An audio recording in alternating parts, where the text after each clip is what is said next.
tardes, licenciado. Buenas tardes, licenciado. Buenas tardes, Lic. Buenas tardes, licenciado. Licenciado, buenas tardes. Gracias, muy buenas tardes. Me agrega saludarle siempre con el cordial saludo y siempre, como les he dicho, ¿verdad? Que hoy viernes, pues, después de una jornada laboral y después de tantos quehaceres y tantos ires y venires de la semana, pues definitivamente el cansancio pesa, el cansancio llega, pero qué bueno que estemos reunidos el día de hoy para poder compartir esta clase procesal civil, que entiendo yo, y ustedes sabrán, y alguien que me confirme ahí en los mensajes, entiendo que el día lunes ya no hay clases en razón de iniciar la semana de exámenes. Entonces, no sé si les han informado, pero de todas maneras seguimos en comunicación, pero lo que estamos recibiendo información es que ya el lunes ya no habría clases porque inicia la semana de exámenes, y en este caso específico, pues el examen es el día, gracias Heidi, gracias Jorge por el mensaje, estaríamos el día jueves en la evaluación, 6 de la tarde, porque se me olvidó decir la hora en la clase anterior, es el jueves a las 6 de la tarde. Entonces, esa sería y estaríamos empezando. Miren, sin más preámbulo, vamos a empezar el tiempo porque les cuento que hablando en esta semana con el licenciado Osman Sandoval, pues hemos ya visto que vamos un poquito atrasados.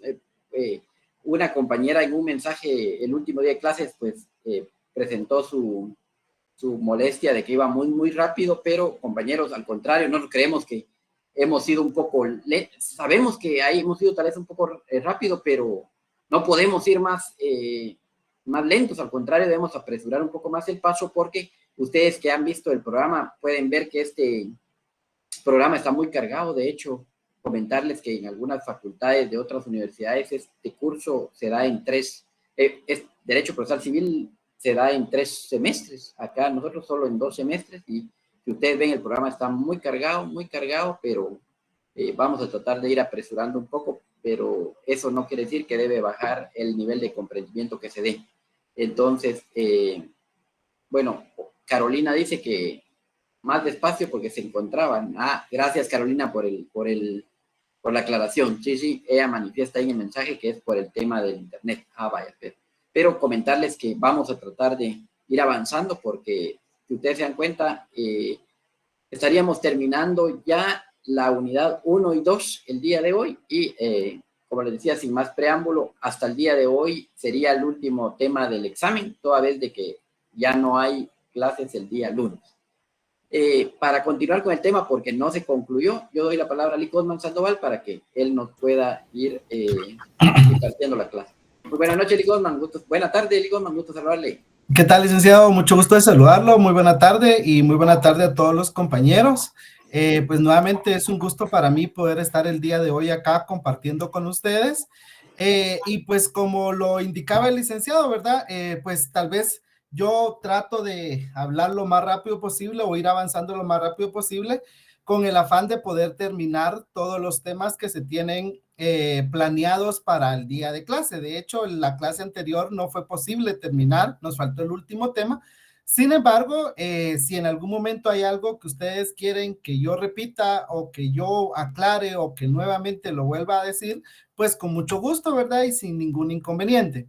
Entonces, voy a compartir pantalla para terminar con lo de la semana, lo del día lunes.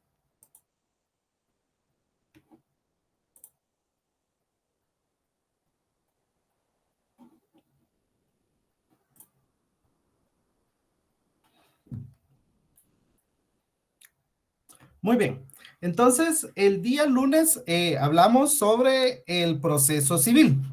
En esa clase del proceso civil del día lunes hablamos sobre las diferentes definiciones que la Real Academia Española en el diccionario nos da. También hablamos sobre la definición que nos da el licenciado Mario Gordillo, así como Eduardo Couture, y la definición de Guillermo Cabanelas. Sobre esta definición dijimos que podíamos decirlo, no les estoy diciendo que es la definición que ustedes se tienen que aprender de memoria, pero es una forma sencilla de explicar de forma completa lo que es un proceso. Entonces, si ustedes gustan, la pueden tomar para ustedes o bien ustedes mismos crear su propia definición, porque si uno aprende las cosas de memoria, después con una palabra que a uno se le olvida todo. Entonces, es mejor formar nuestras propias definiciones. Sin embargo, esta definición de que el proceso es una serie de etapas progresivas, ordenadas y concatenadas que persiguen la resolución de un conflicto, yo desde mi punto de vista es la que yo uso y considero que es la más práctica para poder utilizar. Y respecto o en específico en cuanto al proceso civil, pues se mencionó que es una serie de etapas progresivas, ordenadas y concatenadas que se tramitan por la jurisdicción ordinaria y que persiguen la resolución de conflictos que atañen primordialmente al derecho civil. Entonces, en esta definición ya incluimos cuál es la vía por la cual se tramitan estos asuntos, que es por la jurisdicción ordinaria, y añadimos que va a resolver conflictos que pertenecen al ámbito del derecho privado. Hablamos que el fin del proceso en general es la solución de un conflicto. Sin embargo, este fin tiene dos naturalezas, una naturaleza privada y una naturaleza pública. En cuanto a la naturaleza privada, podemos decir que para efectos del demandante, lo que busca es la satisfacción de una pretensión. Y para el demandado, lo que busca es garantizar que sus derechos se respeten durante la tramitación del proceso. A esto le podemos llamar tutela judicial, ¿verdad? En donde ambos derechos, tanto del demandado como el demandante, se respetan. Y la naturaleza pública de este fin del proceso es que a través de la solución de conflictos de carácter privado se va a alcanzar la paz social, lo cual viene a contribuir al bien común, que es el fin primordial de un Estado. Mencionamos cuáles son las diferentes corrientes o teorías que existen sobre la naturaleza jurídica del proceso. Dijimos que todas estas teorías, ninguna es totalmente aceptada, sino que todas tienen tienen personas que la apoyan, pero también tienen personas que las atacan o que no están de acuerdo con ellas. Por eso es que no hay un consenso en cuanto a establecer cuál es la verdadera naturaleza jurídica del proceso. Y actualmente lo más aceptado es una teoría ecléctica, la cual va a reunir distintos conceptos o distintas principios de cada uno de estas teorías. Sin embargo, solo a manera de mencionarlo, dijimos que una de las teorías es considerar que el proceso es un contrato. También dijimos que en otra teoría se considera que el proceso no es un contrato, sino un cuasi contrato, porque el consentimiento o la voluntad de las partes no es enteramente libre. Otra teoría se le denomina que el proceso es una relación jurídica. También se considera que el proceso es una situación jurídica.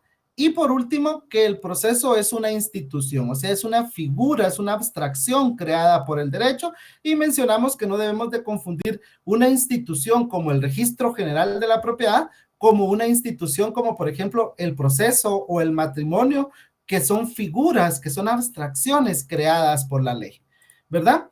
Mencionamos las diferentes clases de proceso, que los procesos pueden ser por su contenido, por su función, por su estructura o por la subordinación. Por su contenido pueden ser atendiendo a la materia del derecho objeto de litigio. Esto significa que pueden ser procesos civiles, penales, laborales, dependiendo el área o la rama del derecho. Por la afectación del patrimonio pueden ser de carácter individual, por ejemplo, las ejecuciones, un juicio ejecutivo o una ejecución en la vía de apremio en la cual se va a afectar el patrimonio únicamente de una persona, o pueden ser de carácter colectivo, por ejemplo, la quiebra o la insolvencia, en la cual no es el patrimonio de una sola persona el que se ve afectado, sino que el de varios. Por su función, mencionamos que las providencias o medidas cautelares son aquellas que buscan asegurar la resulta de un proceso. Si estas medidas se solicitan al momento de presentar la demanda, son llamadas medidas o providencias cautelares. Sin embargo, si estas medidas o providencias son solicitadas a un órgano jurisdiccional previo a iniciar un proceso, entonces se le llama proceso cautelar. También están los procesos de conocimiento, que son los que buscan declarar un derecho. Por ejemplo, bueno, ahorita les digo para terminar esto. Y los de ejecución, que son aquellos que buscan hacer cumplir un derecho que ya está establecido. Entonces, por ejemplo, en un proceso de alimentos, una señora quiere demandar al esposo para alimentos, viene y dice, bueno, lo voy a demandar, pero previo a demandarlo, por ejemplo, voy a pedir el arraigo. No lo ha demandado, pero ya pide el arraigo. Entonces, ese es un proceso cautelar. Inicia el proceso, un juicio de alimentos en la vía oral. Ese sería un proceso de conocimiento, porque el juez va a decir, tiene razón, le asiste el derecho de tener alimentos. Pero el señor, pasan los meses, no paga la pensión alimenticia, entonces la señora le tiene que iniciar un juicio de ejecución para cobrar esas pensiones alimenticias que el señor no cumplió, ¿sí? Por su estructura, los procesos pueden ser contenciosos o voluntarios. Son voluntarios cuando ambas partes se ponen de acuerdo de llevar el proceso y de la solución que le quieren dar al proceso. En este caso, el ejemplo más práctico sería el divorcio. El divorcio puede darse por causa determinada o un divorcio por mutuo consentimiento. Es decir, los dos esposos hablan y dicen, mira, divorciémonos. Ambos dicen, estoy de acuerdo que nos divorciemos. Y ambos dicen, yo estoy de acuerdo que nos divorciamos. Perdón, solo veo aquí una.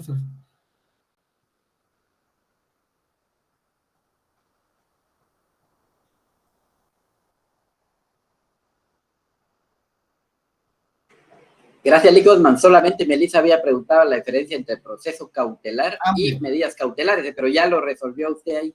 Muy bien. Esa era la duda. Excelente, gracias. Entonces decía, en un proceso voluntario, por ejemplo, en el divorcio voluntario, ambas partes, tanto el esposo como la esposa, están de acuerdo en divorciarse y presentan un divorcio por mutuo consentimiento. En cambio, en un proceso contencioso, si hay una disputa, digamos, si hay un conflicto, alguien de los dos o el demandado, en este caso, no está de acuerdo con las pretensiones del actor y por lo tanto sí es necesario llevar un proceso contencioso, porque hay litigio, si hay una litis. Y por la subordinación pueden ser los procesos principales, son los procesos principales y los procesos incidentales o accesorios. En este caso, por ejemplo, en un proceso ordinario de, ¿qué les puedo decir yo? No sé, pero un proceso ordinario de reivindicación de la propiedad, se me viene a la mente. Se pueden presentar, ese sería el proceso principal, pero dentro del proceso principal se pueden presentar excepciones y esas excepciones previas se van a tramitar por la vía de los incidentes, o sea, en la vía incidental. Por lo tanto, el proceso principal es el juicio ordinario, pero dentro de ese juicio ordinario se van a llevar o se van a tramitar los incidentes. Entonces, por eso tenemos procesos principales y procesos accesorios o incidentales. ¿Ok? Las fases del proceso, tenemos la iniciación, que incluye la demanda y la contestación a esa demanda. El desarrollo, que es el diligenciamiento de las pruebas, y la conclusión, que consiste en los alegatos que se dan en el día de la vista en un juicio ordinario y la sentencia que debe dictar el juez. Y este tema fue el que ya no hablamos el otro día, que es las instancias de un proceso. De conformidad con nuestra ley, con nuestra normativa, en todo proceso en Guatemala únicamente existen 2 instancias. Es decir, valga la redundancia, la primera instancia y la segunda instancia. Cuando un juez o el juez que conoce en primera instancia también se le denomina juez de primer grado. O hay quienes les gusta utilizar el latín que se le dice juez ad quo, así como dice la presentación.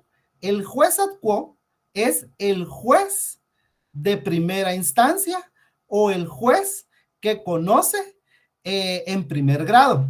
Cuando decimos juez de primera instancia, no significa que necesariamente va a ser un juez de primera instancia, porque es un juez, porque si es un caso de menor cuantía, y quien lo conoce es un juez de paz, entonces el juez de paz sería la primera instancia y el juez de primera instancia sería la segunda instancia.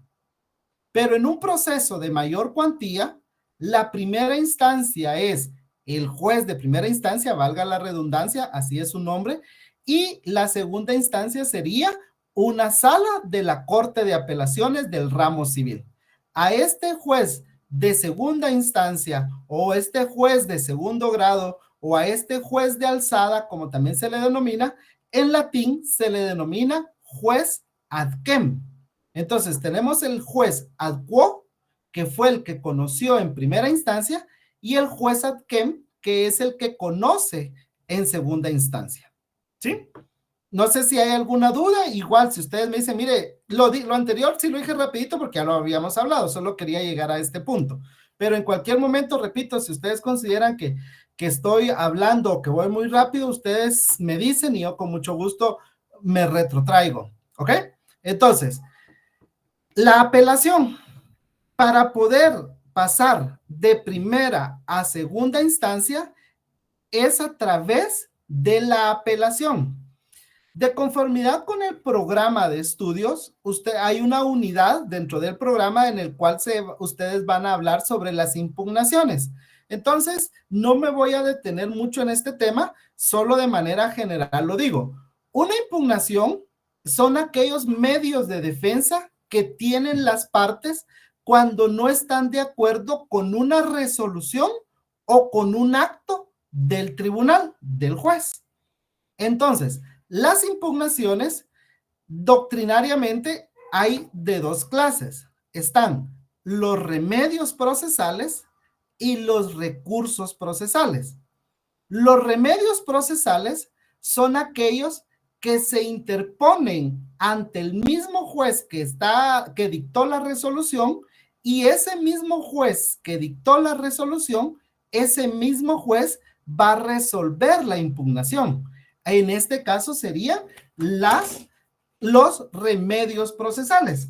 Que si nos vamos nosotros, si ustedes quieren y tienen su código procesal civil y mercantil, vámonos al libro quinto, artículo 500, al libro sexto, artículo 596, artículo 596, libro sexto del Código Procesal Civil y Mercantil. ¿Alguien me puede decir cuál es el nombre del libro sexto? Lic, perdone. Sí, adelante. Impugnación de resoluciones judiciales. Exacto, ese es el nombre del libro sexto, impugnación de resoluciones judiciales. Y dentro de estas impugnaciones, dentro de este libro ya nos divide por títulos. El título 1 se llama aclaración y ampliación. Y el título 2, revocatoria y reposición. Es decir, artículo 596 al artículo 601. Del artículo 596 al 601 tenemos remedios procesales, porque si los leemos, nos damos cuenta que nos dice en qué casos. Por eso les decía, no voy a detenerme mucho a hablar sobre esto, porque ya más adelante ustedes van a ver cada uno de estas impugnaciones, de estos remedios, pero ustedes van a poder ver en qué casos procede cada impugnación y que se presentan ante el mismo juez y que es el mismo juez el que va a resolver. Ahora bien, si nos vamos al artículo 602, título 3, ahí, adelante, Sergio Giovanni. Gracias, licenciado. Buenas tardes. O sea que podríamos, para tener claro, del 596 al 601 son los remedios procesales. Sí, ahí hay remedios procesales, exactamente. Muchísimas gracias. Ok, ahora, la nulidad que está más adelante en el 613, ese también es una impugnación y ese también lo conoce y lo resuelve el mismo juez que conoció, solo que ese está más adelante. Yo ahorita me quería solo para que encontráramos la diferencia entre remedio y recurso. Les mencioné del 596 al 601 hay remedios La nulidad también es un remedio porque lo conoce y lo resuelve el mismo juez, pero la nulidad está más adelante. Ahora, la apelación que la encontramos a partir del artículo 602 al artículo 600, hasta el artículo 610, tenemos la apelación. Entonces, el medio para pasar de la primera a la segunda instancia es a través de la interposición de un recurso de apelación. Entonces, cuando hablemos de recurso, estamos hablando de la apelación, ¿sí? También puede ser un ocurso de hecho, el ocurso de hecho también es un recurso, y la casación, que ahorita lo vamos a ver un poquito más adelante, también es un recurso, pero ahorita vamos a ver algo particular con la casación. Entonces, en la apelación, no sé si alguien me pudiera hacer favor. Vamos a ver.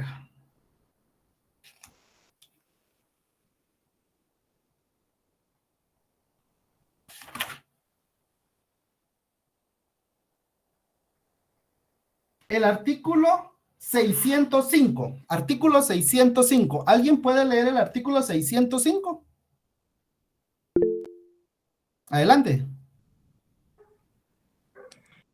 Elevación de los autos. Al admitir la apelación, el juez, previa notificación a las partes, enviará los autos originales al superior con hoja de remisión. Gracias. Entonces, como nos damos cuenta, el recurso de apelación se interpone ante el juez que dictó la resolución que vamos a impugnar o la resolución que vamos a apelar. El juez de primera instancia, al aceptar al aceptar el recurso, notifica a las partes y tiene que elevar, por eso se le conoce como juez de alzada al juez de segunda instancia, tiene que elevar los autos para que un tribunal en segunda instancia sea el que conozca de la apelación. Por eso es que es la segunda instancia. Entonces, pero como ya les dije y lo repito nuevamente, tenemos que tener cuidado porque a veces el juez de paz conoce en primera instancia y el juez de primera instancia conoce en segunda instancia. Ejemplo de esto es un proceso de menor cuantía. Los procesos de menor cuantía los conoce el juez de paz. Si se dicta una sentencia en un juicio de menor cuantía y yo apelo esa sentencia, los autos van a ser elevados a segunda instancia, que en este caso sería un juez de primera instancia. En caso contrario, si estamos en un juicio de mayor cuantía, quien va a conocer el proceso es un juez de primera instancia. Si yo interpongo una apelación en contra de la sentencia que dictó el juez de primera instancia, él va a elevar los autos a una sala de apelaciones del ramo civil, porque la sala de apelaciones se convertiría entonces en mi segunda instancia. ¿Estamos claros con esto? ¿Alguna duda? ¿Alguna duda entre remedio y recurso y entre quién conoce y quién es el juez ad quo y el juez ad quem?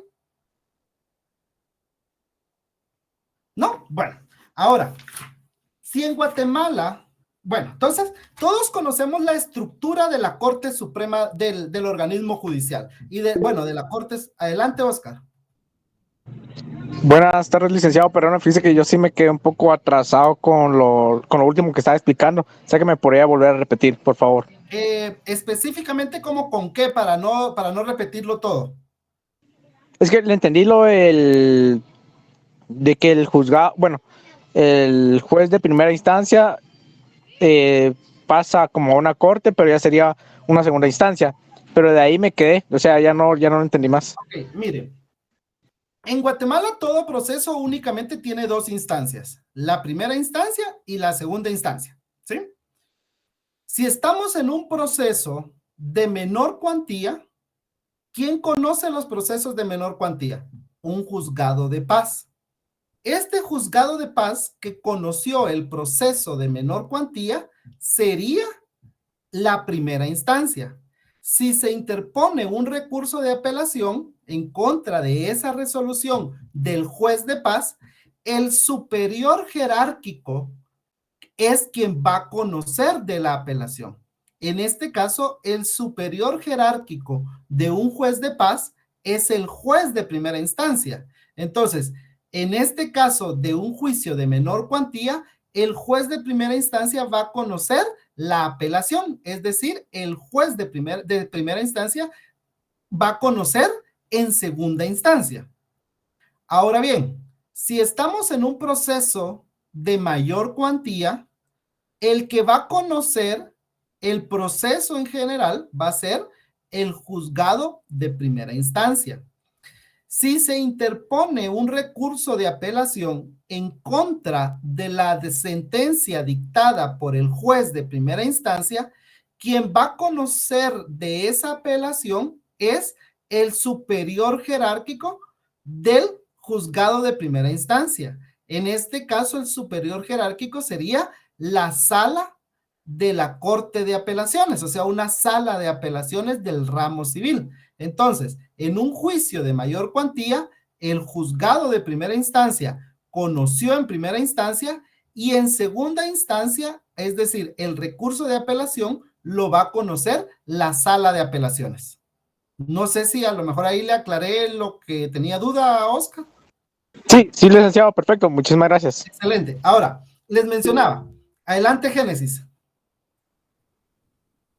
Licenciado, con una pregunta. La diferencia entre el remedio procesal y el recurso procesal es que el primero lo conoce el mismo juez. Se presenta ante el mismo juez y él mismo lo va a resolver. El recurso de apelación no. En el recurso lo resuelve la segunda instancia. Ah, bueno, gracias. A la orden. Ok, entonces les decía, la estructura de la Corte Suprema de Justicia. Hasta arriba tenemos a la Corte Suprema de Justicia que se divide en 3 cámaras, Cámara Civil, Cámara Penal y Cámara de Amparos y Antejuicio. Inmediatamente abajo de ellos tenemos a la Sala de la Corte de Apelaciones. Después tenemos a los juzgados de primera instancia y hasta abajo tenemos a los juzgados de paz o juzgados menores. ¿Sí? Esa es la estructura, digamos, de la Corte Suprema de Justicia. Perdone, licenciado, Adelante, lo adelante. podría repetir, disculpe. Claro, hasta arriba, en la estructura organizacional de la Corte Suprema de Justicia, tenemos a la Corte Suprema de Justicia conformada por 13 magistrados y estos 13 magistrados, sí, claro, lo vamos a compartir, no tenga pena, compañero, perdón. Entonces, estos 13 magistrados se dividen en tres cámaras, Cámara Penal, Cámara Civil y Cámara de Amparos y Antejuicios. Esa es la Corte Suprema de Justicia. Abajo de la Corte Suprema de Justicia tenemos a las salas de las Cortes de Apelaciones. Aquí tenemos las las salas de apelaciones, las salas penales, las salas civiles, salas laborales, salas de familia, salas de lo contencioso administrativo. Tenemos a las diferentes salas, incluso hay salas de niñez. Y abajo de las salas, entonces tenemos a la Corte Suprema de Justicia hasta arriba, abajo tenemos a las salas de apelaciones, después abajo de las salas tenemos a la a los juzgados de primera instancia, y hasta abajo tenemos a los jueces de paz o jueces menores, o en forma inversa, hasta abajo, dentro de la estructura del organismo judicial, tenemos jueces de paz, arriba tenemos a jueces de primera instancia, arriba de los jueces de primera instancia tenemos a las salas de apelaciones, y arriba de las salas de apelaciones tenemos a la Corte Suprema de Justicia, que esta Corte Suprema de Justicia se va a dividir en 3 salas, en 3 cámaras, Cámara Penal, Cámara Civil y Cámara de Amparos y Antejuicios. A nosotros lo que nos interesa para esto es la Cámara Civil, ¿sí?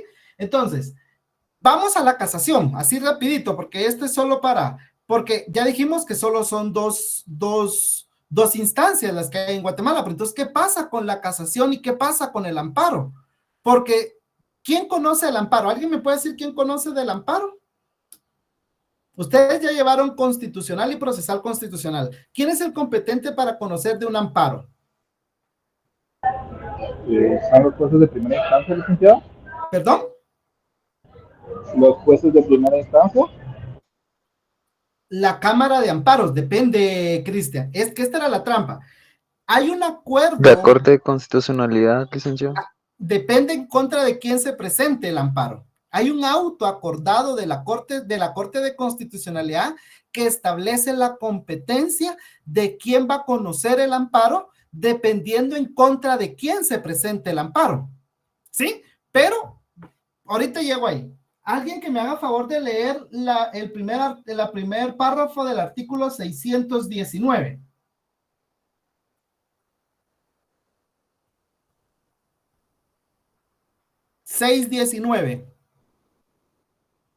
Yo lo puedo leer. Por favor, usted solo encienda su micrófono y participe, por favor, compañero. Ok, legitimación. Los directa y principalmente interesados en un proceso o sus representantes legales tienen derecho de interponer recurso de casación ante la Corte Suprema de Justicia. Gracias, ahí dejémoslo.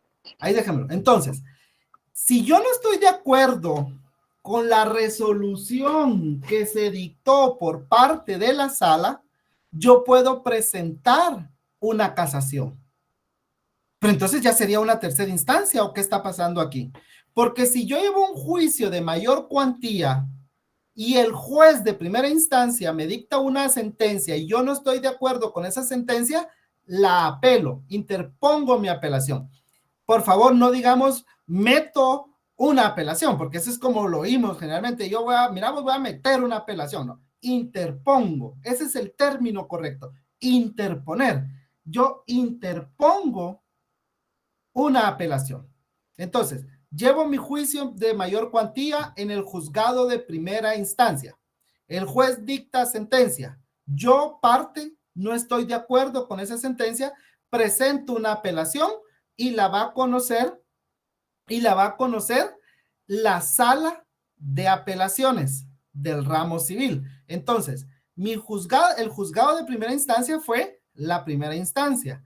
Cuando yo interpongo mi apelación, va a pasar a la sala y la sala va a conocer de esa apelación y esa va a ser la segunda instancia.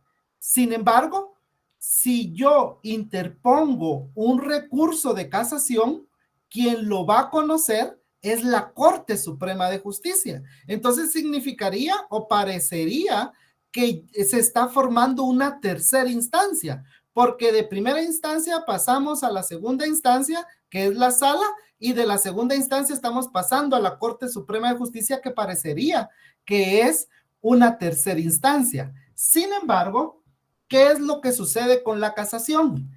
Que según resoluciones de la Corte de Constitucionalidad, porque la ley no lo dice, no lo describe de esa forma, sino que esto es doctrina legal. ¿Saben ustedes lo que es la doctrina legal y la jurisprudencia? ¿No? Ok. La jurisprudencia son 5 fallos contestes dictados en el mismo sentido por la Corte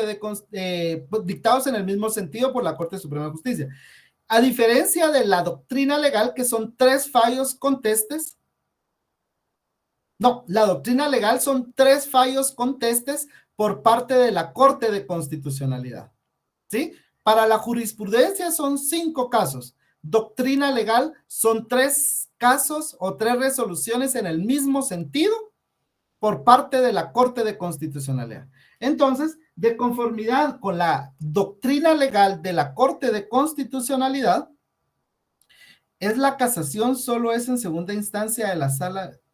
Giovanni, no sé si quiere explicar su pregunta. ¿Qué tal, licenciado, compañeros? Buenas noches. Es que me cuesta un poquito por la huella que tenemos donde estoy ahorita, pero la duda es la siguiente. ¿La casación solo se aplicaría cuando la segunda instancia es cuando no estamos de acuerdo a la resolución que dio la sala de apelaciones, o también podría ser cuando ese juez de primera instancia? Ok. Más o menos creo haberle entendido. En el artículo 620 nos dice contra qué resoluciones se puede interponer la casación. ¿Alguien puede leer el 620?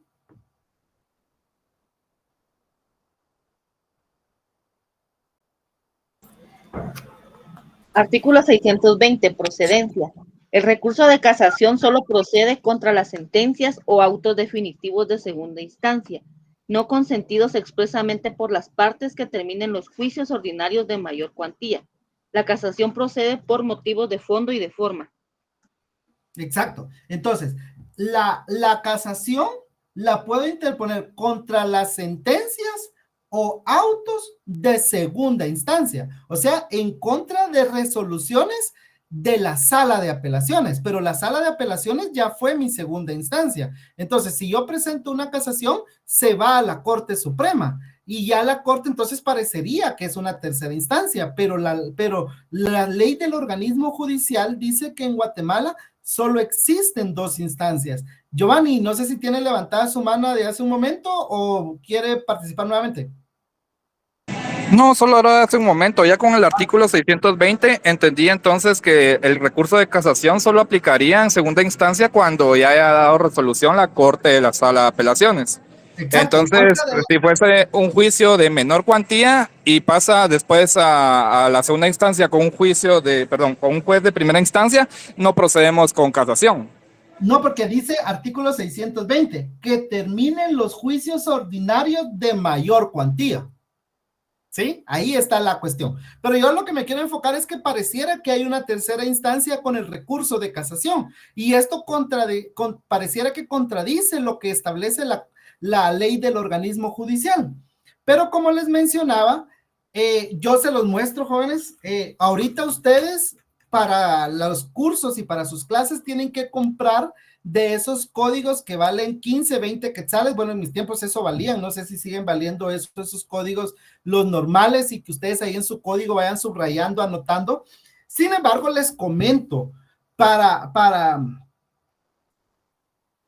exacto, doctrina en general es todo lo que se ha dicho en libros, textos y todo sobre un tema. La doctrina legal ya son las resoluciones de la Corte de Constitucionalidad. Entonces, yo les mencionaba, hay un código, este no es el único, hay varios códigos, pero este es el que yo he usado y me gusta bastante. Es un código comentado y concordado que trae, por ejemplo, tiene aquí el artículo y abajo tiene notas. En este caso tiene, por ejemplo, resoluciones de la Corte Suprema, tiene anotaciones sobre las resoluciones de la Corte de Constitucionalidad, o tiene anotaciones sobre otros artículos que tienen relación con ese artículo. Entonces, ahorita a ustedes no les serviría mucho, pero o lo pueden tener como material de estudio, pero para sus clases tienen que usar el código normal. La cuestión está que yo se los quería mostrar porque les digo, acá hay una resolución de la Corte de Constitucionalidad en la que dice que la Corte Suprema de Justicia por parte de la Cámara Civil, se trata de un recurso, cuando está hablando del recurso de casación, se trata de un recurso extraordinario, naturaleza que resulta de la limitación de las resoluciones recurribles por esta vía, de los específicos motivos de impugnación taxativamente previstos por el legislador y del órgano que de él conoce con carácter exclusivo. Exacto, solo en contra de las resoluciones de la Corte. Entonces, en otra resolución, la Corte de Constitucionalidad nos vuelve a decir que la casación es un recurso extraordinario atendiendo a su naturaleza, ¿sí? Entonces, cuando hablamos de recursos ordinarios, como lo son la aclaración, la nulidad, cuando hablamos de impugnaciones ordinarias, dentro de las impugnaciones ordinarias, encontramos revocatoria, reposición, apelación, nulidad. Son impugnaciones ordinarias. La casación, si bien es cierto, la conoce la Corte Suprema de Justicia, por ser un recurso extraordinario, no forma una tercera instancia, ¿verdad? Si bien sí lo conoce la Corte, sí es en contra de los autos y sentencias de la Sala de Apelaciones, que fue la que conoció en segunda instancia, pero con la casación no se forma una tercera instancia, ¿sí? Y con el amparo es exactamente lo mismo. En primer lugar, el amparo no es un recurso. El amparo es una garantía constitucional. Y podemos decir, presenté una acción de amparo o inicié un proceso de amparo, pero es pecado mortal decir recurso de amparo, porque el amparo no es un recurso. Si bien es cierto, si hay una resolución dictada que me afecta, que considero que está violando, limitando, tergiversando mis derechos, yo puedo interponer un amparo, ¿verdad? Porque no hay materia que no sea susceptible de amparo. Y esta, dependiendo quién dictó la resolución, yo puedo, porque por ejemplo, si en un juicio que yo les decía, el juez de primera instancia dictó resolución, yo presento apelación, lo conoce la sala. En contra de la sentencia de la sala, presento casación, lo conoce la Corte Suprema de Justicia. Y en contra de la resolución que resuelve la casación, yo no estoy de acuerdo porque considero que se están violando mis derechos, interpongo amparo. Porque recordemos que un principio del amparo es la definitividad, es decir, ya se tuvieron que haber agotado los recursos ordinarios.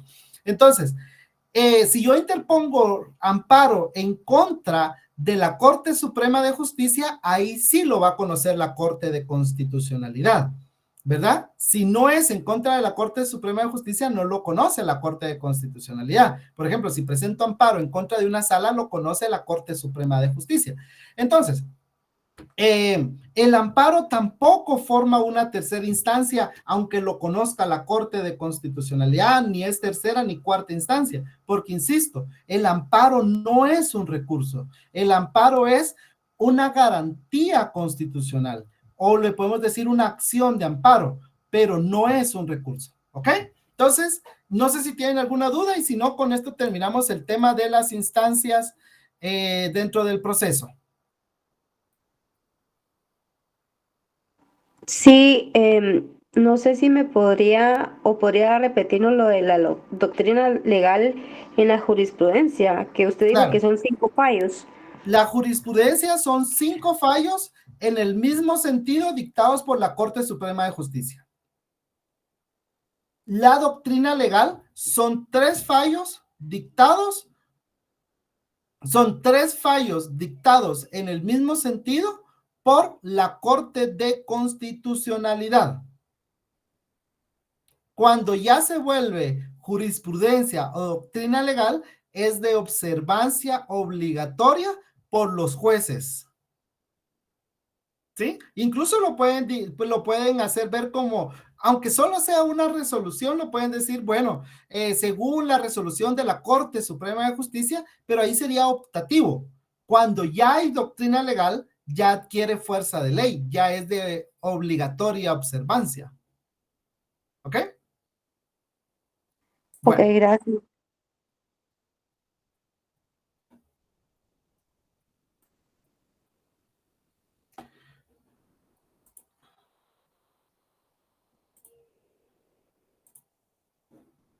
Bueno, entonces, el siguiente tema de hoy son los actos procesales. Les voy a pedir que por favor nos ubiquemos en el artículo 61, artículo 61 del Código Procesal Civil y Mercantil. Y alguien que me diga cuál es el nombre del título 4.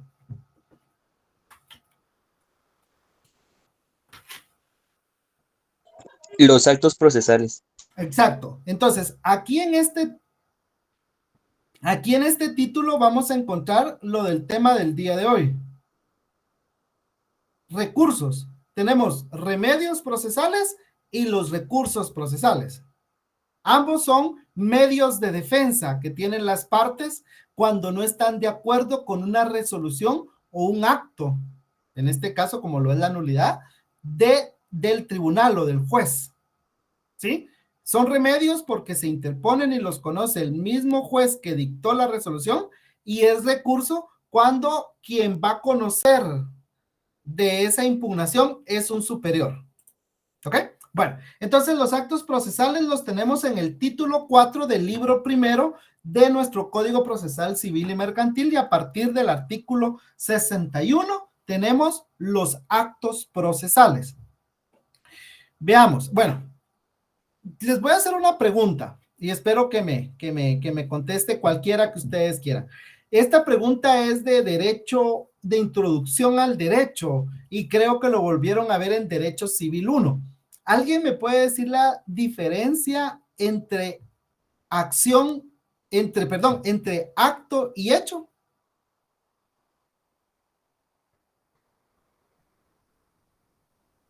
¿Qué es un acto y qué es un hecho? El acto tiene voluntad. ¿Tiene voluntad de quiénes? Intervención humana. Ok, ¿en los actos o en los hechos intervienen los humanos? Dígamelo completo la idea. En los actos intervienen los humanos y en los hechos las fuerzas naturales. Exacto, digamos que esa es la forma general y bastante aceptada que tenemos sobre los actos y hechos en general. ¿Alguien me puede decir qué son actos jurídicos y hechos jurídicos? Porque acto jurídico interviene interviene el hombre. Hecho no interviene el hombre. Es producto de la naturaleza.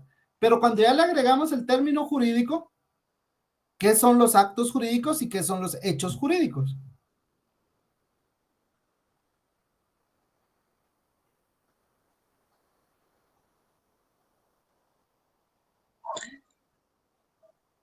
Adelante. Un acto jurídico podría ser el manifiesto de la voluntad del ser humano de establecer este acto, por decir algún contrato, y un hecho jurídico también podría ser aquel que tiene consecuencias jurídicas, pero sin intención del humano de causarlas. Ok, está bien. ¿Alguien más que quiera opinar?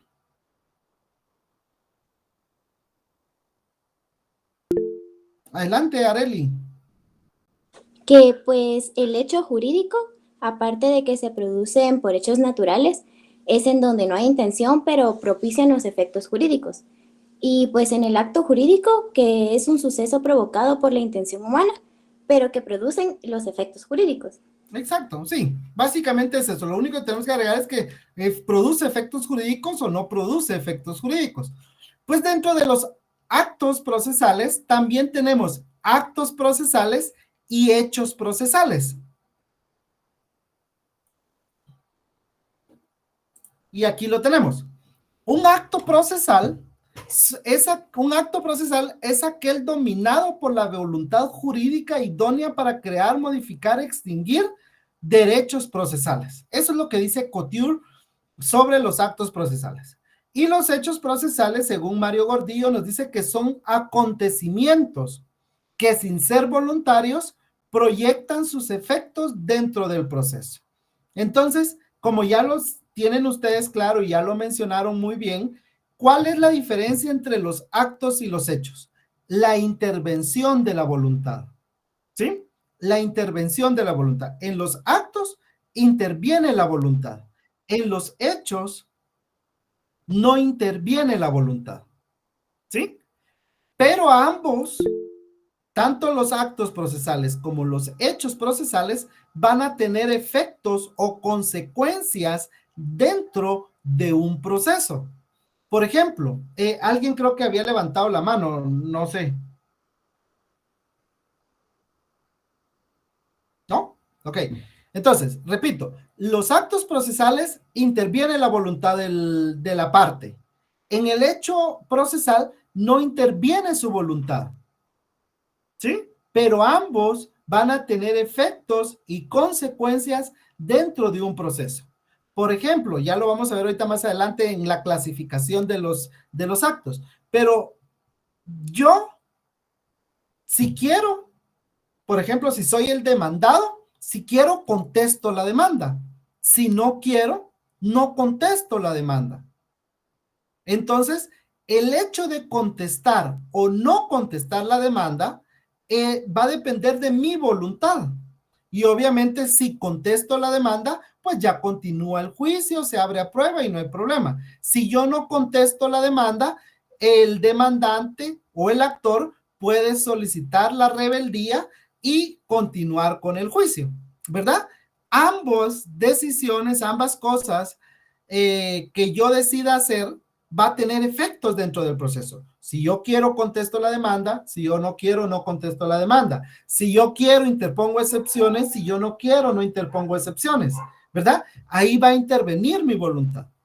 En cambio, en un hecho procesal, si yo soy el actor y yo muero, ese es un hecho. Y si yo como actor fallezco dentro del proceso, también van a haber efectos para el proceso. Con lo del COVID, por ejemplo, ese fue un hecho procesal. Hubieron hechos procesales. ¿Por qué? Porque se tuvieron que suspender las audiencias.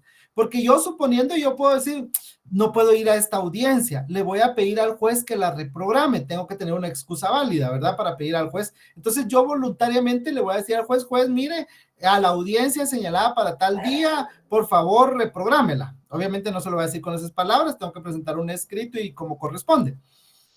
Pero ahí depende de mi voluntad. En cambio, cuando vino lo del COVID, recuerdan ustedes, se tuvieron que suspender audiencia, los juzgados cerraron, los plazos se interrumpieron, pero eso no dependía de la voluntad humana, no dependía de la voluntad de las partes, pero tuvo efectos dentro de los procesos. ¿Ok? Creo que esto está claro, ¿verdad? Si no, ustedes me dicen y lo volvemos a hablar. Ahora, ¿cómo se clasifican los actos procesales? Porque los hechos procesales, como ya lo dijimos, no dependen de la voluntad, pero sí tienen efectos, pero no nos interesa para el tema. El tema de aquí, y según el Código Procesal Civil y Mercantil, son los actos procesales. Entonces, dentro de los actos procesales, se dividen en tres. Del órgano jurisdiccional, o sea, los actos que realiza el órgano jurisdiccional, es decir, los actos que realizan los jueces, los auxiliares, los juzgados o los tribunales, como lo queramos decir. Están los actos procesales de las partes, es decir, aquellos que realiza el actor y el demandado. Y están los actos procesales de terceros, o sea, de otras personas que intervienen dentro del proceso, pero que no es el juez, que no es el actor, que no es el demandado, pero son otras personas que intervienen dentro del proceso. En este caso, el ejemplo más práctico serían los órganos de prueba. Entonces, vamos, si quieren, para ir en el orden que está en el Código Civil, tenemos los actos de las partes, es decir, los actos del actor y el demandado. Como ya lo mencioné hace un momento, un acto procesal del actor sería interponer la demanda. Presentar la demanda, perdón. Un acto procesal del demandado sería contestar la demanda o presentar excepciones, ofrecer la prueba. ¿Sí? Esos son actos procesales. Presentar los alegatos el día de la vista. Esos son actos que van a realizar tanto el actor como el demandado. Y estos actos de las partes lo que buscan es la satisfacción de una pretensión. Entonces, el actor en su demanda va a decir, miren, yo demando a Juanito porque quiero que me pague 10,000 quetzales que yo le presté hace un año. Esa es la pretensión que tiene el actor, que le paguen lo que él le prestó al otro. Obviamente, si nos vamos a lo técnico del Código Civil, no es prestar, ¿verdad? Pero para efectos de, entendámoslo como prestar.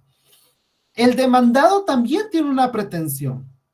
En este caso, el demandado puede decir, miren, no, yo ya le pagué y aquí puedo demostrar que yo ya pagué. Él también entonces va a querer que el juez no le ordene pagar lo que él ya pagó. Él también tiene una pretensión. Entonces, con estos actos de las partes, de tanto el actor como el demandado, lo que van a buscar es la obtención de la satisfacción de una pretensión. Repito, el actor en su demanda va a decir qué es lo que pretende. Y el demandado al momento de contestar la demanda también va a decir qué es lo que pretende. ¿Verdad? Y eso es lo que van a buscar estos actos, que se satisfagan sus pretensiones. En cuanto a los, y bueno, en el artículo 61, ya que estamos hablando de la demanda, encontramos cuáles son los requisitos de la demanda, ¿verdad? Artículo 62, otras solicitudes que se puedan presentar. Artículo 63, cuántas son las copias que se deben de presentar junto con los escritos. Bueno, Cuando hablamos de actos procesales de tercero, hablamos de los órganos de prueba. ¿Alguien me puede decir o mencionar o darme un ejemplo de un órgano de prueba?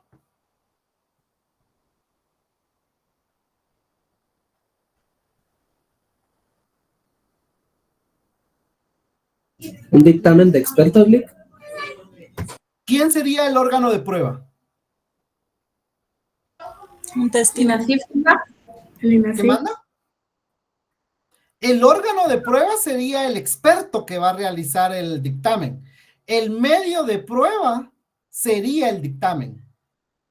Pero cuando hablamos de órgano de prueba, se refiere prueba perital. También, pero el ejemplo más claro pudiera ser los testigos. La persona que va a ir a rendir su declaración testimonial.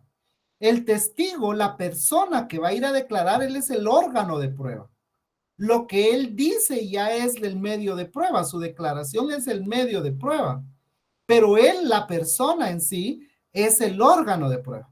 Por ejemplo, si hablamos de prueba documental, lo que dice el documento, ese es el medio de prueba, pero en sí la hoja es el órgano de prueba, no sé, ¿verdad? Entonces, cuando hablamos de actos procesales de terceros, hablamos justamente de los expertos, de los peritos y de los testigos. Ellos no son parte dentro del proceso. Ellos no son ni el actor ni el demandado, pero sí van a intervenir dentro del proceso.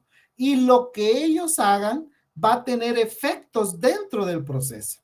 Porque, por ejemplo, si se señaló audiencia para declaración de un testigo y el testigo por fuerza mayor no pudo presentarse, muy probablemente el juez va a señalar una nueva audiencia, ¿verdad? Entonces, el testigo no se presentó.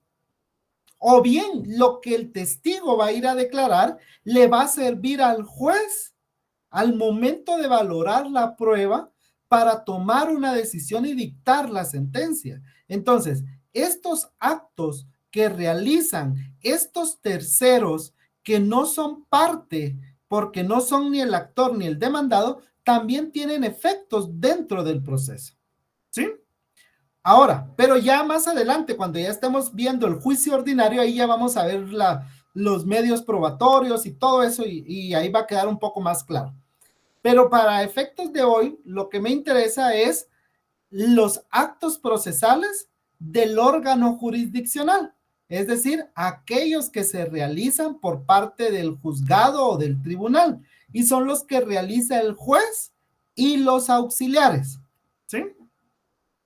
En este caso tenemos que los actos procesales del órgano jurisdiccional se clasifican en tres: de decisión, de comunicación y de documentación. Está en la presentación, pero lo repito. Los actos procesales del órgano jurisdiccional se clasifican en tres: de decisión, de comunicación y de documentación. Hablemos del de documentación, que es el más sencillo y que no me interesa tanto para efectos de la clase de hoy, que sería las actas que se realizan al momento de realizar una diligencia. Si se realiza una audiencia, se va a faccionar un acta. Si se le toma declaración a un testigo, se va a faccionar un acta. Si se hace una inspección ocular, se va a hacer un acta. Si se hace un reconocimiento judicial, se va a faccionar un acta. Entonces, en esas actas se va a documentar lo que se va realizando durante el proceso.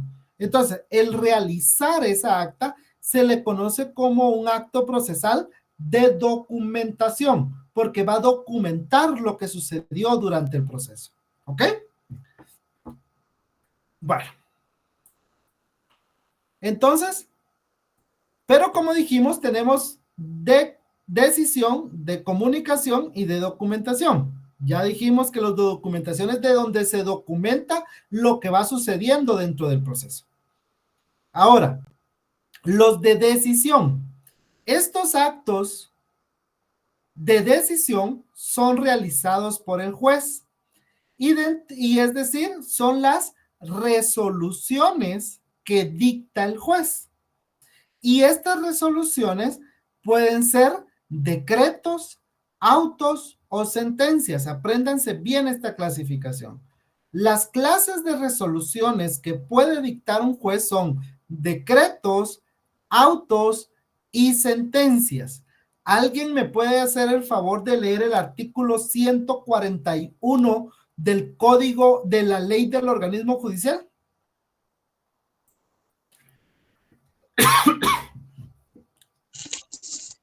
Artículo 141. Clasificación. Las resoluciones judiciales son: A. Decretos, que son determinaciones de trámite. B. Autos que deciden materia que no es de simple trámite, o bien resuelven incidentes o el asunto principal antes de finalizar el trámite. Los autos deberán razonarse debidamente. C. Sentencias que deciden el asunto principal después de agotados los trámites del proceso y aquellos que sin llenar estos requisitos sean designadas como tales por la ley. Excelente. Entonces, los decretos, como ya lo leyó el compañero y de conformidad con lo que regula el artículo 141 de la Ley del Organismo Judicial, los artículos son resoluciones de mero trámite. Los autos, como lo dice la Ley del Organismo Judicial, en primer lugar, deben de ir razonados y van a resolver cuestiones que no son de simple trámite. ¿Sí? O bien resuelven el incidente o el asunto principal antes de finalizar el trámite. Veamos entonces. En primer lugar, no son de simple trámite, a diferencia de un decreto. Un decreto, por ejemplo, son cuestiones de mero trámite. Por ejemplo, se pidió, bueno, una de las partes cambió de lugar para recibir notificaciones. Entonces, va a presentar un memorial ante el juzgado indicándole que se tenga como nuevo lugar para recibir notificaciones la oficina profesional ubicada en tal y tal o el casillero electrónico tal y tal. Entonces, el juez viene y resuelve, se tiene por recibido el memorial presentado por el señor tal y tal, se toma nota del lugar señalado para recibir notificaciones, así como del casillero electrónico. Nada más. O sea, es mero trámite, no está resolviendo la pretensión, no está resolviendo ni está poniéndole fin al proceso, sino que son cuestiones de mero trámite, ¿verdad? Se mandó a pedir algún informe o algo y enviaron ese informe, por ejemplo, dentro de un juicio, por ejemplo, se mandó a pedir que se practicara un estudio socioeconómico y la trabajadora social envió el estudio socioeconómico al juzgado. Entonces el juzgado, por recibido el estudio socioeconómico, agregue a sus antecedentes y téngase presente para su oportunidad. No está resolviendo el asunto, no le está poniendo fin al proceso, solo está aceptando que se tenga, solo está resolviendo que se tenga por recibido y que se agregue a sus antecedentes ese informe, ese oficio, ¿verdad? Son cuestiones de mero trámite, no resuelven la pretensión, no finalizan el proceso y no tienen que razonar, a diferencia de los autos. Los autos sí se tienen que razonar y como lo dice el artículo 141, van a decidir cosas que no son de simple trámite o bien van a resolver el incidente. Por ejemplo, dentro de un juicio ordinario, por decir algo, se presenta un incidente, una excepción. Las excepciones se van a tramitar por la vía de los incidentes. Entonces, al resolver ese incidente, se tiene que dictar una resolución que va a resolver con lugar o sin lugar la excepción. Y si resuelve con lugar la excepción o sin lugar la excepción, tiene que el juez motivar, tiene que el juez dar sus explicaciones, tiene que el juez razonar por qué dio con lugar o sin lugar la excepción planteada. ¿Sí? O bien van a darle fin o van a resolver el asunto principal antes de finalizar el trámite. Por ejemplo, hay un proceso oral Y en el juicio oral se requiere que haya una audiencia de conciliación, que se practique una fase de conciliación, porque dentro de la audiencia, dentro de la primera audiencia se realiza una fase de conciliación. Si en esa fase de conciliación hay un acuerdo entre las partes, el proceso termina, porque ya hubo un acuerdo. Entonces el juez tiene que dictar una resolución indicando que en virtud de que hubo una conciliación, el proceso va a terminar. Ya no es necesario continuar con el proceso. ¿Se va a dictar sentencia? No, porque ya no es el juez el que va a decidir el proceso. El proceso ya terminó con la conciliación. Lo que va a hacer es dictar un auto aceptando la conciliación, pero tiene que explicar por qué, tiene que fundamentarse, razonar por qué está aceptando esa conciliación, ¿sí? Y las sentencias son aquellas resoluciones que deciden el asunto principal y que se van a dictar después de haberse agotado todo el trámite del proceso, ¿sí? Entonces, las sentencias son la forma normal de terminar un proceso. Hay formas anormales de terminar un proceso, pero la forma normal de terminar un proceso es a través o en virtud de la sentencia que dicte el juez al finalizar el proceso. Recordemos las fases del proceso: iniciación, desarrollo y finalización. Entonces, después de que se ha tramitado, se ha realizado todo el proceso va a concluir con una sentencia. Si el proceso termina antes porque hubo una conciliación, por ejemplo, entonces ahí ya no hay sentencia. Y ahí fue una forma anormal de terminar el proceso. ¿Ok? No sé si hay alguna duda con esto. Y si no, por favor, alguien que me lea el artículo 142.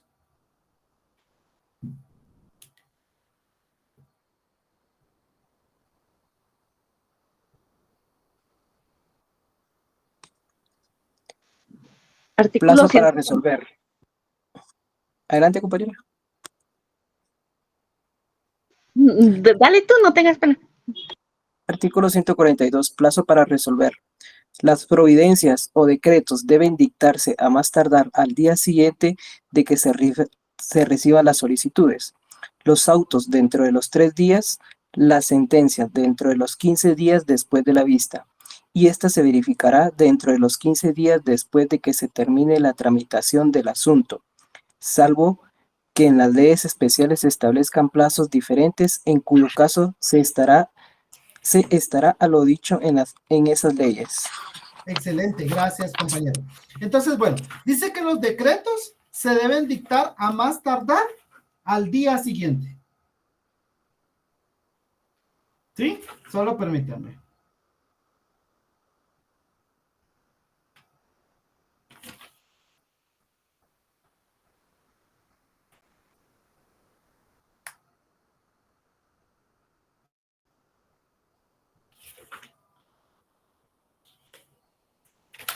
Ok, entonces, los decretos se van a dictar a más tardar al día siguiente. Los autos se van a dictar dentro de los 3 días dentro de los 3 días. Ahora, yo no sé si ustedes han escuchado que de los incidentes, cuando se habla de los incidentes, se dice 283. ¿No? ¿Alguien ha escuchado eso de los incidentes 283? ¿No? Ok.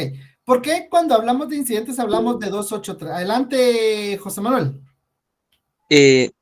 Licenciado, es porque se dan 2 días de audiencia, creo, si no estoy mal. Exacto. Ajá. 8 días para el incidente de hecho y 3 para el auto para resolver. Exacto.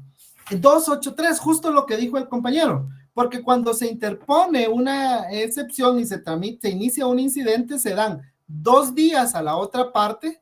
Luego se le da audiencia para 2 días para que responda, digamos, o para que conteste ese incidente. Después se abre a prueba por 8 días si es un incidente de hecho y se dicta resolución dentro de 3 días. Por eso son 2 días de audiencia a la parte, 8 días de prueba y 3 para resolver. 2, 8, 3. Y cuando son excepciones de derecho, únicamente se le da 2 días a la otra parte y 3 para resolver, o sea, 2, 3. Ahí no hay periodo de prueba porque son de derecho. Solo permítame, estoy buscando algo aquí.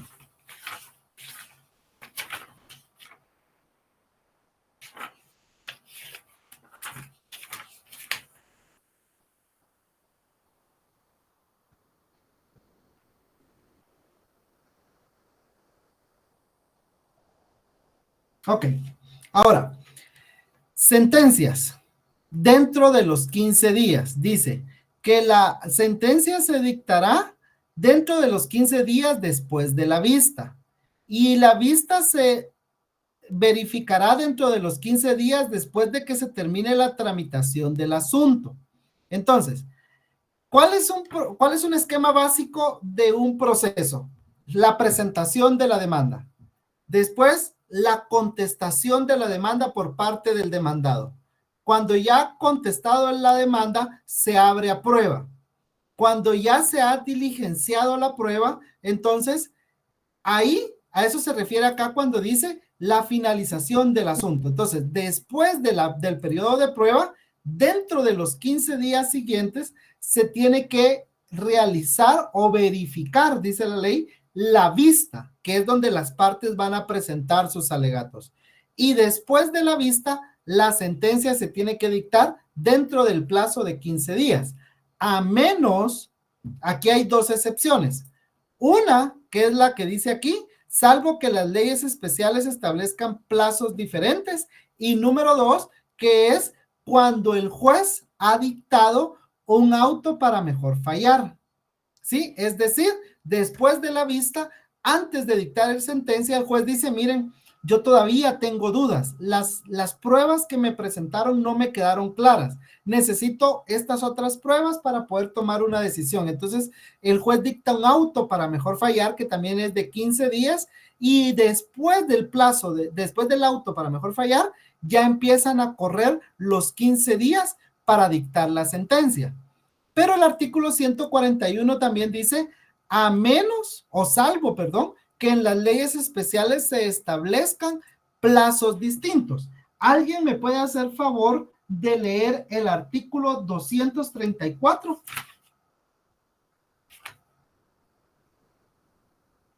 $234.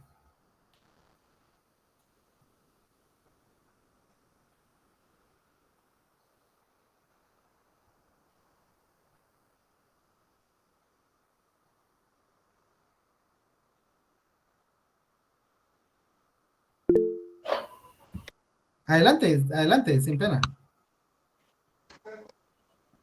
Prueba, vista y sentencia. El término de prueba será de 15 días. La vista se verificará dentro de un término no mayor de 10 días, contados a partir del vencimiento del término de prueba. La sentencia debe pronunciarse dentro de los 5 días siguientes. Gracias. Este artículo 234 pertenece al procedimiento del juicio sumario. No sé si ustedes ya lo vieron, pero si no, más adelante seguramente lo van a ver, que dentro de los juicios de conocimiento está el juicio ordinario, juicio sumario, juicio oral, ¿verdad? Y dentro de el procedimiento del juicio, este es un ejemplo de muchos más que hay, pero como vemos, aquí el plazo dentro del juicio sumario ya no es de 15 días. Como lo acaba de leer la compañera en el último párrafo, dice, la sentencia debe pronunciarse dentro de los 5 días siguientes. ¿Sí? Bueno, otra cosa, aprovechando, yo no sé si ustedes también tienen esta técnica para subrayar, jóvenes, y si no, pues se las recomiendo, ¿verdad? Que utilicen diferentes colores para subrayar. Yo creería que sí lo usan, pero si no, pues deberían de utilizarlo. Sepan un color de resaltador para cada cosa. Por ejemplo, en mi caso yo uso rosado para recursos, naranja para plazos, amarillo para algo importante y azul para algo que es pregunta de examen, ¿sí? Y verde para títulos, ¿ok? Y hay otros colores, pero en general esos. Y si no, subraye como ustedes consideren bien. La cosa es que entiendan. Entonces, aquí vemos que el plazo normal para dictar sentencia 234 estábamos hablando, 234. Entonces, el plazo normal para dictar sentencia es de 15 días, pero puede ser un plazo menor, como por ejemplo en el juicio sumario, que el plazo es de 5 días. ¿Ok? Bueno. Los requisitos de las resoluciones. Los requisitos están indicados en el artículo 143 de la ley del organismo judicial. Por cuestión de tiempo ya no lo vamos a leer, pero ustedes lo pueden leer. Sí, excelente. Excelente. Sí, eso, la cosa es que ustedes se organicen ahí para los colores. Eso es lo importante. Pueden cambiar totalmente o subrayarlo todo de amarillo o azul, ¿verdad? No hay problema. Ok, los requisitos de las resoluciones están en el artículo 143 de la ley del organismo judicial. Y toda resolución tiene que tener el nombre del tribunal, el lugar, ¿verdad? Por ejemplo, si es una resolución de un juzgado de la ciudad, Guatemala, si es una resolución de un juzgado de Escuintla, entonces dice juzgado de primera instancia civil, Escuintla, la fecha, el contenido, es decir, lo que está resolviendo, la cita de leyes en la cual está fundamentada esa resolución y las firmas del juez o de los magistrados y del secretario, porque recordemos que el secretario es quien tiene fe dentro del órgano jurisdiccional para decir la firma que está aquí es la del juez y eso lo aseguro yo con mi firma. Para eso sirve la firma del secretario. Entonces, estos son los requisitos de las resoluciones. Nombre del tribunal, lugar, fecha, contenido, cita de leyes y firmas. Ahora, también están los actos de, ya dijimos, de documentación, de decisión y los de comunicación. Los de decisión son los que realiza el juez, ¿verdad? Son los que... son las resoluciones que dicta el juez. Y los actos de comunicación son los que realizan los auxiliares judiciales. En este caso son las notificaciones y las citaciones. Para efectos de no sé si alguien tenga a su mano la Constitución Política de Guatemala para que lea el artículo 12 así lo más rápido posible.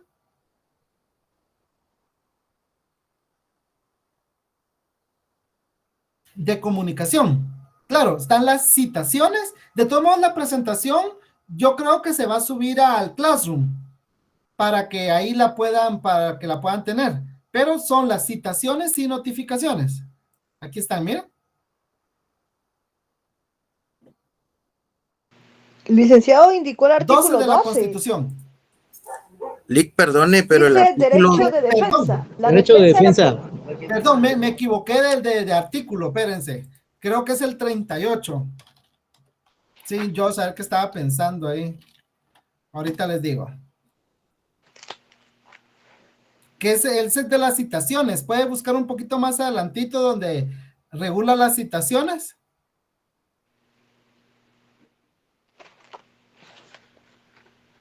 Es el 32, licenciado. 32, por favor.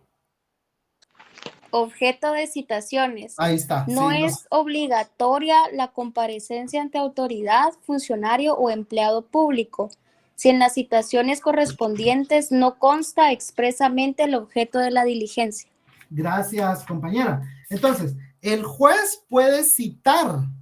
Recordemos que uno de los poderes de la jurisdicción es la vocatio, ¿verdad? Convocar a las partes, pero también convocar a las demás que intervienen en un proceso. Entonces, el juez puede, al momento de que cita, por ejemplo, a un testigo para que llegue a declarar, o que cita a la parte para que llegue a rendir declaración de parte, tiene que cumplir con este artículo 32 de la Constitución. Tiene que ser claro en cuanto al motivo por el cual se le está citando. Pero también tenemos las notificaciones, y aquí voy a ir rapidito. En cuanto a las notificaciones, están reguladas en el artículo 66 las clases de notificaciones, y tenemos que están las notificaciones personales por los estrados del tribunal, que son las que realmente se dan, y estas por el libro de copias y boletín judicial que pues yo no sé realmente si se da en la práctica, pero yo hasta hoy no lo he visto. Pero las notificaciones personales y por los estrados del tribunal son los que sí se dan. Entonces, estas son las clases de notificaciones. Artículo 66 del Código Procesal Civil y Mercantil. 3 y 4 no se dan. Gracias, Lick. Entonces, ¿cómo se dan las notificaciones personales? Bueno, en primer lugar, la notificación se va a realizar por medio del notificador del juzgado, que es un auxiliar judicial, está regulado en el artículo 31 del Código Procesal Civil y Mercantil. Si no hubiera notificador, la diligencia o la notificación la tiene que hacer el secretario o bien la persona que está designada para ello. Actualmente no sé si habrá algún juzgado que no tenga notificador, pero yo creo que actualmente ya tienen todos notificadores, y cuando no hay notificador, los oficiales o el secretario son los que notifican. Entonces, ¿cómo se realizan las notificaciones personales? En primer lugar es entregándole directamente la resolución al interesado, o sea, a la parte, al demandante o al demandado, la resolución, o a su representante, porque el actor o el demandado pueden nombrar a un representante dentro del proceso. Si no se la pueden entregar directamente a él, el notificador va a ir a la casa o al lugar señalado o a la residencia de la parte, del actor o del demandado. Y si no está el actor o el demandado, va a notificar por medio de cédula de notificación. ¿Y a quién le va a notificar? Le va a notificar a los familiares de él, a los domésticos, o sea, a las personas que trabajan en esa casa haciendo la limpieza, eso se le llama domésticos, o a cualquier otra persona que viva en la casa, ¿sí? Y si no está la parte y en la casa se niegan a recibir la notificación, entonces el notificador puede dejar fijada en la puerta de la casa indicando de que no le quisieron recibir la notificación. Y si el notificador deja fijada la notificación porque se negaron a recibirla, esa notificación es totalmente válida. Si a el aire se la vuela, qué sé yo, ya es problema de ellos porque no la quisieron recibir. Pero si se niegan a recibirla, el notificador tiene la opción de dejarla fijada en la puerta. Por eso hay muchos que llevan su tape y la dejan fijada en la puerta. Cuando yo era oficial de un juzgado, yo lo que hacía para que no se volara, la metía abajo de la puerta y ponía que la había dejado fijada, ¿verdad? Para que no se les volara o que no pasara otra persona arrancando la cédula de notificación. Y el notificador únicamente puede abstenerse o puede no notificar cuando hay ausencia o muerte. Es decir, cuando él llega a la casa a notificar y le dice, mire, no le podemos aceptar la notificación porque él ya murió, el demandado ya murió, o bien porque, mire, él está fuera del país o no conocemos su paradero. Ustedes ya vieron lo de la ausencia. Entonces, está fuera del país o no sabemos dónde está. Entonces, solo en estos casos de ausencia o muerte, procede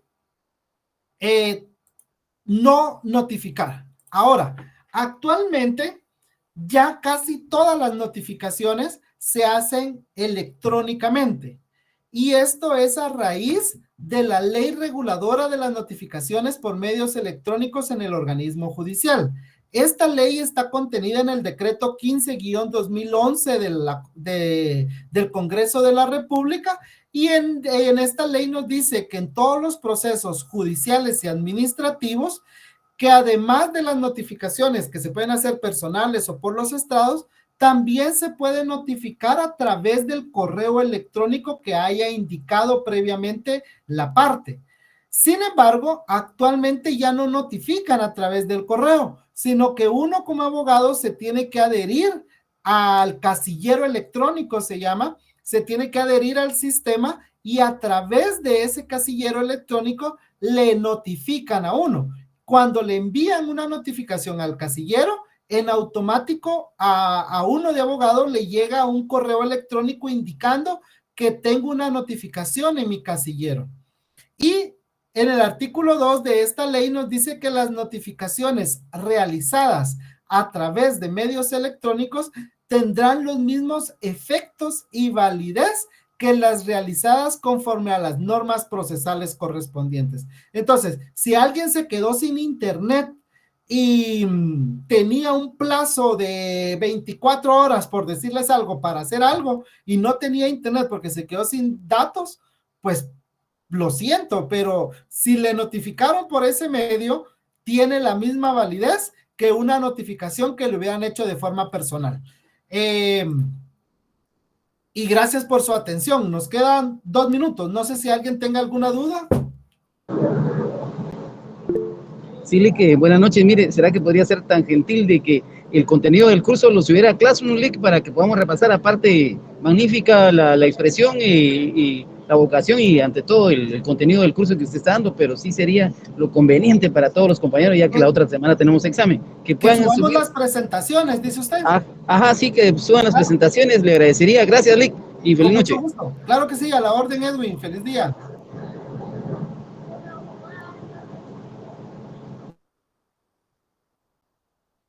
Ah, no, porque a él le notifican en su casa. Exacto. Lo que dice Daleris, Melissa, sí, al demandado le notifican en su casa, en el lugar que haya indicado el actor.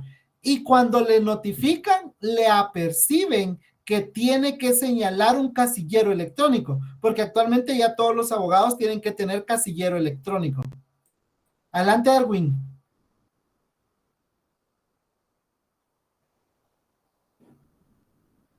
Erwin. Ajá. Mire, Lick, una pregunta con relación a los sujetos procesales que usted estaba, es que voy en un transporte y entonces usted estaba dando específicamente sobre los sujetos procesales, me parece, al inicio de la clase. ¿Será que podría dar un pequeño repaso con relación a eso? Perdón, gracias. No sé a qué se refiera con los sujetos procesales, más o menos. Ajá, usted decía que había que tomar en cuenta los sujetos procesales y empezó a hablar del Código Procesal Civil y Mercantil y de último pues que usted dijo